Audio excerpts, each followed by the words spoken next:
Hi, everybody. Reese Davis with you, bringing you the EA Sports NCAA Football 14 pregame show presented by Nissan. Innovation that excites. Well, if you love those old run-and-shoot teams like a Houston or a Hawaii back in the day who put up big-time numbers, this game is going to be the one for you. Two of the top passing offenses in all of college football getting set to spin that magic bean all over the yard. That's going to do it for us here on the pregame show. NCAA Football 14 action coming at you right now. Brad Nessler and Kirk Herbstreit.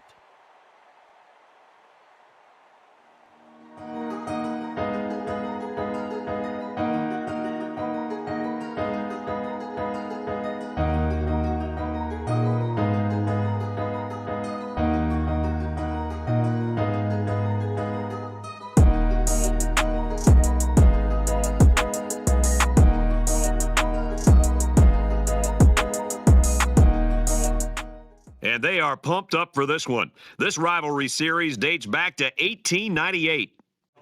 Welcome back to more Nebraska Cornhuskers football. After a great Week 1 win over South Alabama, today we hit the road to take on fierce rivals, the Colorado Buffaloes. First off, we're going to see an offense that had a pretty good game last week. But was that good offense or was it bad defense? We'll find out a little bit more about that today. We did struggle in the running game Week 1. Hopefully we can do a little bit better there and get a little bit of help for Jeff Holland in the passing offense. First and 10, we're going to be in shotgun, and it's going to be a carry on the first play. Jake Pierce gets the ball on a little counter run to the right-hand side. He breaks a tackle, but he still only gets 2 yards. Not a great start for the running game, but there's still a lot of game to go. Our performance last week was highlighted by a lot of really big plays, something we didn't do much of last year. See if we can get a few more this game. 2nd and 8, we're going to be in the pistol now. 2 tight ends on the field. And it's going to be Jake Pierce one more time. This one up the middle, and it's a little bit more successful. He gets about 10 yards, and he moves the chains. 5-yard run on first down by Jake Pierce, so it is 3 straight carries for the running back. Now it's 2nd and 5. From a shotgun look, Jake Pierce is going to go in motion, and it's going to be a read option. Jeff Holland's going to get it this time. He shifts past the defender. A good little move, and he's going to get the first down because of it. It's a 9-yard run for Jeff Holland. So far, 4 plays, 4 runs, and 2 first downs. So that's going to get him to midfield. 1st and 10, they're going to be in the shotgun, 3 receivers on the field. Brian Donaldson's going to motion into the backfield. And it is another run. It's a triple option. Jeff Holland once again is going to take it, and he's going to pitch it for some reason. And it's going to be a touchdown for Colorado. A great start for the running game, and then inexplicably, for absolutely no reason, Jeff Holland pitches the ball to someone that isn't even there. He was on the ground. Why did he pitch that? He already had about 5 yards. That is the worst decision possible and results in points for Colorado. Just a stupid, idiotic mistake by Jeff Holland, and so we're behind early on. 5-yard penalty on first down because of a delay of game because Brian Donaldson takes an hour to motion in the backfield, and then a throwaway on first down, so it's 2nd and 15. Wide receivers in tight. Jeff Holland's going to throw. Can he throw it to his teammate this time? He's going to look near the sideline, and he's got him a nice floated ball to Rodney Jennings for the first reception of the game, and it goes for 25. 2 carries by Brian Donaldson and then Jake Pierce on 1st and 2nd down, only net 3 yards. So it's going to be 3rd and 7 near midfield. Bunch to the right-hand side. Jeff Holland's going to look to throw. It's a 4-man rush. He's going to look over the middle short. He's found his man Brian Donaldson, but he's not going to get enough for the first down. He only gets 5. It's going to be 4th and 1. And it might be closer to 4th and 2. But they still might have to go for this. They're just past midfield. They are going to go for it from the 44-yard line. It's about 1.5 yards, if not 2. They're going to have it from a shotgun set, and it's going to be Jake Pierce at the middle, and he's going to have the space. He's going to run over a defender, and he's going to get 9 yards on 4th down, moving the chains. After Jake Pierce gets the 4th down conversion, it is a run for Ramir Johnson, his first of the day, but it only goes for a yard. So it's going to be 2nd and 9. And 2nd and 9, Jeff Holland's going to look to throw. Going to look near the sideline. He's got his man. It is a reception for James Hill, his first reception of the season. He is our number 3 receiver. He redshirted last year. He didn't make a single reception last week. He gets his first here for 11 yards and a first down. Jeff Holland carries it for 2 yards on first down, so it's going to be 2nd and 8. 3 receivers on the field from an ace package. It's going to be a play-action pass, and it's going to be a throwback screen, but it is read perfectly by Colorado, and Jake Pierce loses 3 yards. He never stood a chance. All that misdirection, and yet Colorado never fell for it for a single second. So it's going to be 3rd and 11. They are in field goal range, but they want to get 7 here and match Colorado. 4 wide receiver set. Jeff Holland's going to look to throw. He's going to have time, only a 3-man rush, but it's going to run out. And he gets sacked for the first time today. He loses 5, and it's going to be 4th and 16. They're going to have to kick the field goal. So we get some points on the board, but we're still losing, and this is the first time we've seen our defense so far today. And there's a minute and 10 seconds left in the first quarter. 1st and 10, it's going to be a handoff at the middle for Colorado, and he's going to get a solid gain, 4 yards. Our run defense really struggled to tackle last week. They kind of stiffened up after the first couple of quarters, but still not a great game from them. So after that run, it's going to be 2nd and 6. They're going to be in a heavy package now, 2 tight ends, 2 wide receivers to the left-hand side. Tight end's going to motion to the right-hand side of the formation. But it's going to be a throw. It's going to be a 4-man rush for Nebraska. He's going to look for his man, and he is wide open on the comeback route. He's going to break a tackle before he gets taken down after a gain of 13. Crossing route goes for 5 yards on 1st down, and then a throwaway. So it's going to be 3rd and 5 as we start the second quarter. They're going to look to throw. It's going to be a screen pass, and he's going to have plenty of space. No one even close to him. He gets an easy 9 yards and moves the chains. 3-yard run on 1st down, so it's going to be 2nd and 7. They're going to have 2 receivers to the right-hand side, and it's going to be another throw. It's going to be a 5-man rush, but the quarterback's going to take off himself. And there is no one there, and he breaks a tackle. Gets down to about the 30-yard line after a 12-yard carry. So it's going to be 1st and 10, and they're in field goal range. So it's not been a great first drive for the Nebraska defense, as they haven't really done much so far. It's going to be a run on 1st and 10, and it's actually a first good play. He hits him at the line of scrimmage, so he only gains a yard. That is Nick Heinrich who makes the stop. So that makes it 2nd and 9. They've liked to throw quite a bit so far in this first drive, and they've been very successful at it, but they're going to run this time up the middle, and it's going to be a successful run, as there is no one there to stop him. He gets 9 yards, but he is just short of the sticks. 3rd and 1. 3rd and 1, and both teams are in a pretty heavy package. And it's just going to be a run up the middle. He's going to cut it to the right-hand side, and there is no one there to stop him. So it is yet another 1st down. Antonio Gilmore hits the running back for a loss on 1st down, so it's going to be 2nd and 12. And they're going to run a read option play. Quarterback has plenty of space on this right-hand side, and it is a touchdown-saving tackle from Ty Robinson that stops him short of the sticks and stops them from getting 7 points. That still makes it 3rd and 3. They're in a heavy package, fullback in there, and they're going to hand it up to the middle, but it is a stop for the Nebraska defense. They get some pressure up the middle. He only gets 2 of the necessary 3 yards, and so they get the stop on 3rd down, but they're going to go for it on 4th down. So it's 4th and 1, and they're going to spread us out. 3 receivers on the field, and it's going to be a speed option, and it doesn't work. Nebraska gets the stop on 4th down. It is Antonio Gilmore who takes the quarterback down. These speed options rarely work for the CPU, but they keep trying it, and I'll take it, especially on 4th down. So Colorado drive down the field with relative ease on their first offensive drive, but a big stop on 4th down keeps them out of the end zone. 1st and 10, the offense has the ball back. Can they do something here? It's going to be a run up the middle on 1st down, and there is nowhere to go for Jake Pierce. Run blocking, especially from the interior, has been basically non-existent these first 2 weeks. We have about averaged 2 yards in a carry up the middle, and nothing more. 2nd and 8 now. 3 wide look from shotgun. And it's going to be a read option play. Jeff Hahn's going to take it himself. He's going to cut up, and he's going to find some space. He's going to get 8 yards and move the chains. They have had a little bit more success running today, but they really couldn't have been any worse than last week. Because outside of that 75-yard run, I think they averaged like 1 yard a carry.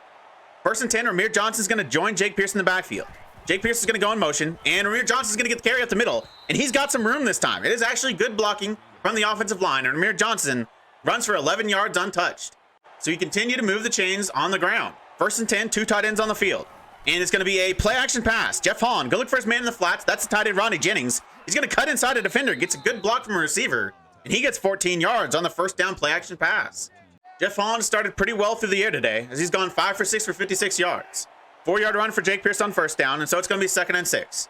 They're going to have 2 tight ends on the field from a pistol look. One's going to come in motion, that's Hickman.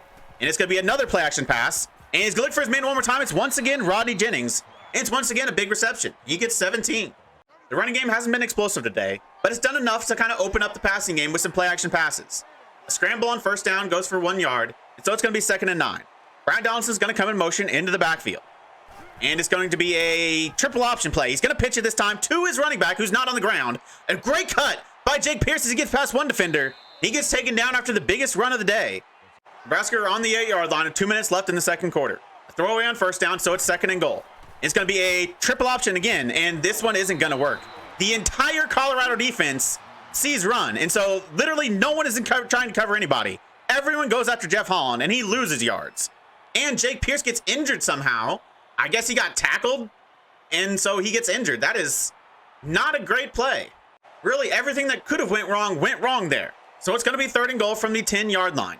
They're going to let the clock run down, and they're going to look to throw. Jeff Hahn has the ball in his hands. He's going to have time. He's going to look near the end zone, and it's a toe tip touchdown for Will Nixon. He gets his first reception of the day, and he gives them 7 points and the lead with 1:13 left in the second quarter. Now Colorado with only their second drive of the first half. The first one was pretty successful, but they couldn't get in the end zone after they get stopped on 4th down. On 1st and 10, they're looking for the tight end in the crossing route, and he gets 8 yards after dragging down a defender. It's going to make it 2nd and 2. They use their first time out there. They still have plenty of time, 1 minute, 8 seconds, and 2 timeouts in their pocket. They're going to look to throw on 2nd and 2, and they're going to look near the sideline. He's got an open receiver who's going to make the reception, put him past the 50-yard line. It's going to stop the clock as well. News on Jake Pierce. He has a concussion. He's going to miss the rest of the game. Not great news. Play action on 1st down for Colorado. The quarterback has all the time in the world. Absolutely no pressure from the Nebraska front four. Fortunately, their secondary can make a play, and he forced the incompletion. The pass rush was pretty good for the Nebraska defense last week. Ty Robinson got 4 sacks. So far today, we've seen absolutely nothing. 1st and 10, they're actually going to hand it off, but a broken tackle is going to make it worth it. They get 10 yards. They don't quite get the 1st down, but it's going to be 3rd and inches, and they use their second timeout. It also means they can pretty safely run the ball here if they want to. 3rd and inches, and that's exactly what they're going to do. They're going to run it up the middle, and the running back's not going to be touched for 8 yards, and he gets the 1st down, gets him near field goal range, and they're going to hurry up. 1st and 10, they're going to have 3 spread out to the right-hand side.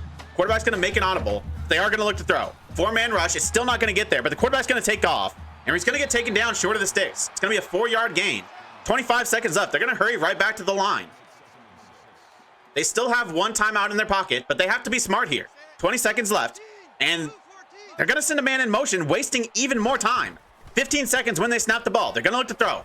To the end zone, no one's going to get there. That one goes out of bounds. 11 seconds left. They got really 1 more play, and they're going to use it. They're already in field goal range, so right now, Nebraska needs to keep everything in front of them.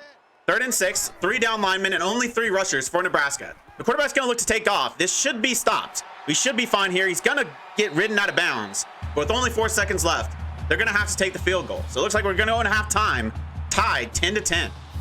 It's been tough to gauge this game, even after a full half, because we've only seen 2 drives from the Colorado offense, and they've been pretty successful so far. But the Nebraska defense stepped up after halftime last week, and so far they've done it on this drive. An incompletion on 1st down, and then a tackle for loss on 2nd and 10. So it's going to be 3rd and 11. Can they get the 3 and out? Colorado are going to go 4 wide here in the 3rd and 11. And they are going to look to throw. It's going to be a 5-man rush. He's going for his man. It's intercepted. A great play to jump the route, and it might go for 7. It is a pick 6. What a play that is by true sophomore Blake Harper. The strong safety cuts in front of the pass, and he takes it home. We get 7 points from our defense. I don't think we got a single defensive touchdown all of last year. Apparently, this is just a second half defense. They don't show up in the first half, but they start the second half with a pick 6. 1st and 10 now. Colorado's second drive of the second half. They had 2 drives in the first 2 quarters. The running back comes up just short on 2nd down, so it's going to be 3rd and inches. And Colorado are going to come out in a heavy package. Fullback's in the game. Wide receiver's going to come in motion. He's going to get the ball. Looking to hit this edge, and he's not going to get there. Ty Robinson makes the play, and the cornerback steps up to bring him down. It's Malik Williams who gets credit with the tackle for loss. And so it's going to be another 4th down for Colorado, 4th and 1. They're just going to punt this one away. A great stop for the defense. So on 2 drives, it is a pick 6 and a punt. So now we see the first drive for the Nebraska offense. 2 runs go for 6 yards. So they're going to be in 3rd and 4. They might go 3 and out here. They're going to have 3 receivers to the left-hand side of the formation. Jeff Holland's going to look through. It's immediate pressure up the middle, but he's going to find his quick pass to Will Nixon, who moves the chains. So they avoid the 3 and out. And it's going to be 1st and 10 now from about the 29-yard line. Brian Donaldson's going to come in motion. We've seen this a lot so far today. And it's going to be a screen pass, but no, he's just going to throw it away, even though the screen pass was on. I don't know what Jeff Holland did right there. There was plenty of space for Amir Johnson, and yet he chose to throw the ball away. Looking at this on replay, this couldn't be better set up for a screen pass. This is what you're looking for. There is no one there to stop him, and he has plenty of blockers ahead of him. Watch this. I mean, he's got some pressure up the middle, but throw it. Throw it right there. There's literally 1 defender anywhere close on that side. He's got a deep defender there as well, but he's also got 2 blockers right in front of him. That is 10 yards easy if he just throws the ball to the running back, but instead he throws it away for no reason. That is so frustrating. Sometimes it's hard to get screen passes to work, so when they do, freaking throw it. So it's going to be 2nd and 10 though. Wide receiver's going to come in motion, and it's going to be a throw on 2nd down. He's going for his man in the sideline. Once again, it's Rodney Jennings. That's been his main target so far today, just like it was pretty much all of last season. He's going to get 13 and move the chains. So at least Jeff Holland makes up for it and completes his next pass to move the chains. It's going to be 1st and 10 now. 3 receivers on the field. And Jeff Holland's going to look to throw one more time. 4-man rush. He's going to get pressure, and he's going to get taken down. Pretty much everyone gets in the backfield. So he gets hit for an 8-yard loss. So that puts them massively behind the sticks on second down. It's going to be 2nd and 18. 3 wide look. They're going to have to throw the ball here. They are. Another 4-man rush. He's going to find his check down. That's Ramir Johnson. But he cuts up. He gets some decent gain. It's 14 yards. So it goes from a 2nd and 18 to a 3rd and 5. In year 1, and even in parts last year, we get put behind like that on 2nd and 18. We ain't getting out of it. But this looks like a different offense this year. 3rd and 5. Wide receivers are going to be in tight. Jeff Holland's going to throw one more time. He's going to have pressure, but he's going to look for his man, and it is dropped. Dropped by Ramir Johnson. He would have had the first down. He let Jeff Holland down there. That should have been a conversion. That was a great play by Jeff Holland under duress, but the drop means we were forced to punt. We had the lead. I thought about going for it, but with the lead, I decided to punt it, and it looks like we're the right decision because the defense got a 3 and out. So the offense has the ball back in similar field position. Now on first down, it's going to be Ramir Johnson who gets the carry on a little counter run, and he goes for 5 yards. If we didn't have the lead and our defense wasn't playing so well in this second half, I definitely would have gone for it on 4th down. But I think I made the right decision because our defense got the 3 and out. A 2-yard run on second down, so it's going to be 3rd and 3 here near midfield. And it's going to be a throw. Jeff Holland's going to have it in his hands. He's going to get some pressure, but he's going to find his man on the crossing route. Once again, is Will Nixon converting the 3rd down. He's done that quite a bit so far today. A play action pass goes to Chris Hickman, the backup tight end on first down, but it only gets 3 yards. So it's going to be 2nd and 7. They're going to have 3 to the left-hand side of the formation. And it's going to be a toss to Ramir Johnson on this right edge. He's going to get past one man. He's going to outrun the second before he eventually takes him down. But it's a really good run on the halfback toss. 12 yards. And with that run, we end the 3rd quarter. And we get into pretty comfortable field goal range. It's 1st and 10. We've got a 7-point lead. We're looking to make it double digits as long as we don't make any mistakes here. 2 tight ends on the field. And it's going to be Ramir Johnson one more time looking up the middle. He gets taken down. It might have been his own man that he tripped over. So he only gets 3 yards. So it's going to be 2nd and 7 now. They're going to have 3 running backs in the backfield. With the injury to Jake Pierce, it's going to be Gabe Irvin as the 3rd running back. And it's going to be a read option play, and there is nowhere to go, but he breaks the tackle, but it's still not going to be enough. He actually loses even more yards. Jeff Holland loses 6 on the read option play because the defensive end immediately got into the backfield. He absolutely ran over the running back who was trying to block him. I mean, a little bit of a mismatch there.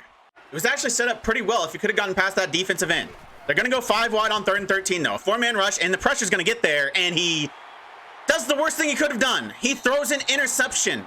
So we're not going to take a 2-score lead because Jeff Holland, I mean, there was pressure, but you cannot throw an interception there.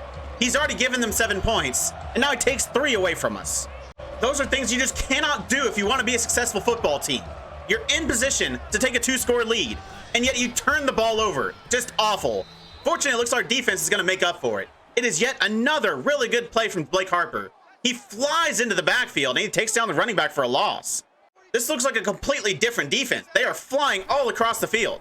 2nd and 12, it's going to be a delayed handoff, and it's another tackle for loss. This time it's once again a good play from Antonio Gilmore. He gets his 3rd tackle for loss for the game. So it's going to be 3rd and 15. I don't agree with this play calling for Colorado, though. 3rd and 15, they're going to have to pass here. If they run the ball again, okay, they're not. But it's going to be a screen pass instead, and it should be held up. It is another loss of 2. This time Ty Robinson makes the play. It hits him for a loss on the 3rd down pass. Not great play calling. I mean, I kind of understand the screen pass a little bit, but 3rd and 15, you got to challenge downfield. And they're going to have to be forced to punt once again. This second half has been a dominant defense unlike we have ever seen here at Nebraska.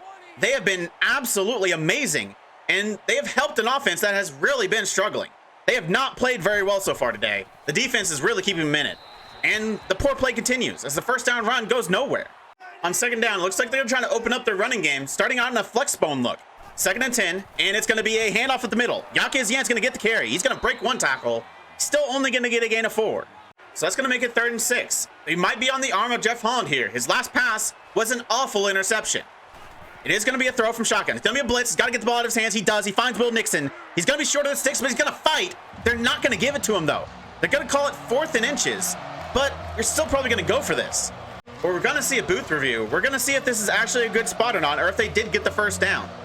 I didn't actually call for this. They actually did it up in the booth, so I'm hopeful they can overturn this because it looked like it was a first down. It looked pretty clearly a first down. It's hard to see from that image, though. Obviously, the yellow line is not official. We'll see. This will be an interesting call. Do they give him the first down, or is it still going to be 4th and inches? Are they going to be forced to go for it? The ruling is that he eventually did get the first down. The play has been reversed. They don't have to go for it on 4th down. It's going to be a 1st and 10. That is actually a really big call. They don't have to risk turning the ball over on 4th down. First down run goes absolutely nowhere. The running game hasn't been very good today. It's been a little bit better than last week, but that's still not saying much. It's still not been very good at all. They have struggled to get in positive yardage this second half.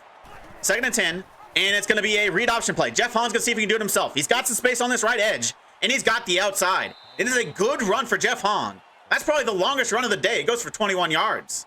The traditional runs aren't working, so they're trying to mix things up. The read option worked pretty well, but they try a triple option out of the flex bone on first down, and it only goes for 2 yards.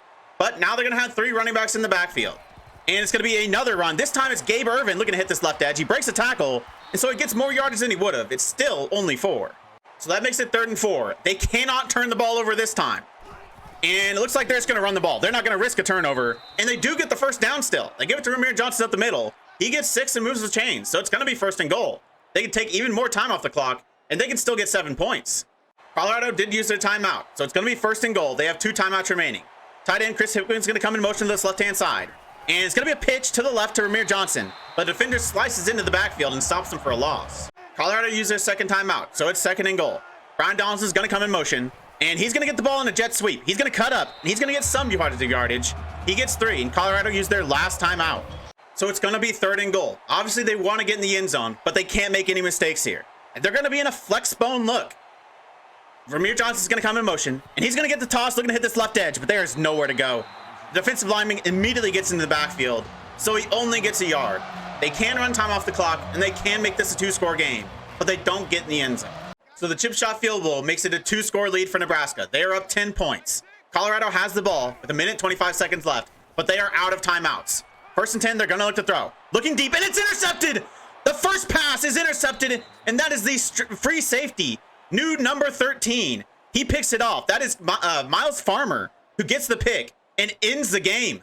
We maintained our lead through dominant second half defense, and that same dominant second half defense officially wins us the game, as we are ending this with a 20-10 victory. The offense was really good last week. They didn't play nearly as well this week, but that was one of the best, if not the best, defensive performances we have ever seen from Nebraska. They were absolutely shut down in the second half with 2 interceptions, 1 return for a touchdown, 1 which won them the game. Blake Harper gets play of the game, but they give player of the game to the kicker Leon Young. That one doesn't make much sense to me. Blake Harper was the best player on the field today. So that ends a pretty good game, a pretty interesting game as well. Offensively, we weren't tremendous, but a lot of that's kind of how I ran the offense, and a lot of it's because how good our defense was. I tried to run the ball a little bit more, tried to get that working. Never really happened, but the passing game, when they threw the ball, was pretty decent. Jeff Hahn, 13 of 18, 140 yards. Had that 1 interception, which was awful, but only 2 sacks, and neither were his fault. It was pressure that he couldn't really get away from. I thought he was solid today, and if we had to lean on him more, I think the offense might have looked a little bit better. The running game was pretty awful last week, and it was just as bad, if not even worse today. Ramir Johnson could basically do absolutely nothing, only 3.4 yards per attempt.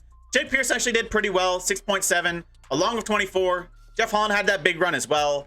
If Jake Pierce would have stayed healthy, maybe the running game would have been a little bit better, but hopefully he'll be back for next week. We can't really afford to lose him.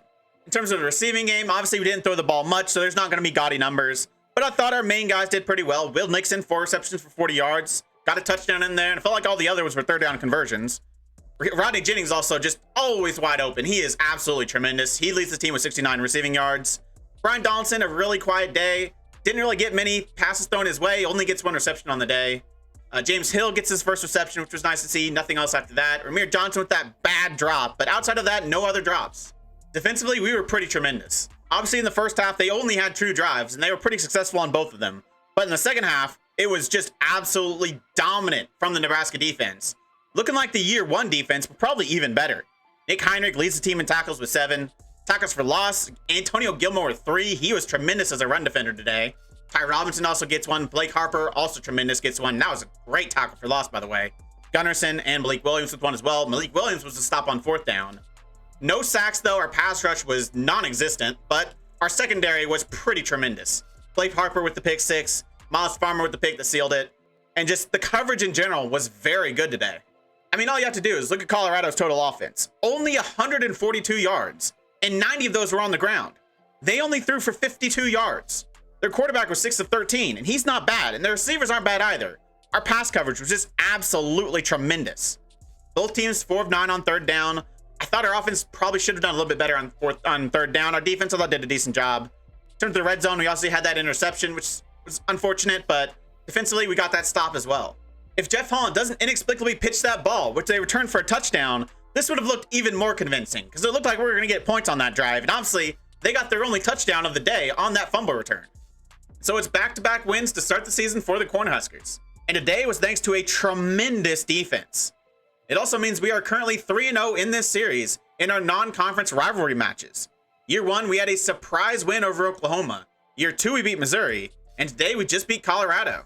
We have to be excited from what we saw from our defense. We also do have to be a little bit worried about what we saw from our offense. But if you look at it in context, the offense was looking pretty decent before Jake Pierce got injured. He was running the ball pretty well. And our passing game still looked pretty good today, even though they didn't have a lot of opportunities. So with Jake Pierce back and healthy, which he will be next week for Miami, hopefully our running game can look a little bit better and we can be more balanced. And if we have to lean on our passing offense, hopefully it can play as well as it did the first 2 weeks. Speaking of Miami, they're going to be our opponents next week. They're going to be our first ranked opponents of the season. Week 1, they actually lost, so they dropped down from number 15 to number 25. They had a bye week 2. And we're hoping week 3, we can hand them their second loss and knock them out of the rankings. And hopefully give ourselves a chance of being ranked ourselves. It's been a while since the Cornhuskers were ranked. Early on in year 1, we were in the top 25, mostly because of the win over Oklahoma. But then we started Big Ten play, and that ended pretty quickly. We weren't ranked at any point year 2. Now, can we beat Miami? And can we get back into the top 25? If you made it this far, why don't you like the video, subscribe, and click the bell. The links to all my socials and my Twitch are in the description. I really appreciate all your support. Thank you all for joining me, and I'll see you next time.